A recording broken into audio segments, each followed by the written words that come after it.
মানে এখন সবার এমন পরিস্থিতি হয়ে গেছে, মানে না কেউ কিছু করতে পারছে না কিছু, মানে মানে হাতি গর্তে পড়লে যে অবস্থা হয় ওরকম অবস্থা হয়ে গেছে সকলের। ভেবেও আমার খুব হাসি পাচ্ছে, মানে সকলে ভাই ১,৫০০ থেকে ৩,০০০ টাকার মানে পাবে, অন্নপূর্ণা ভান্ডার নেবে, এই আশায় সরকারটাই চেঞ্জ করে দিল, পাল্টিয়ে দিল সরকার, মানে অন্নপূর্ণা ভান্ডার নেবে জন্য, ঠিক আছে।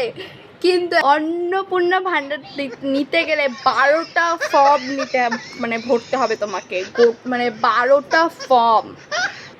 এখন বেসিক্যালি ব্যাপারটা এরকম হয়ে গেছে যে মানে তুমি যদি অন্নপূর্ণা ভান্ডার নিতে যাও, তোমার ভাতরকে ভাই নিঃস্ব হতে হবে।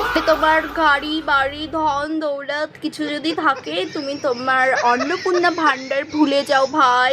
লক্ষ্মীর ভান্ডারও গেল, অন্নপূর্ণা ভান্ডারও গেল, মানে তোমার ভাতার যদি নিঃস্ব হয় তাহলেই পাবে, না হলে পাবে না।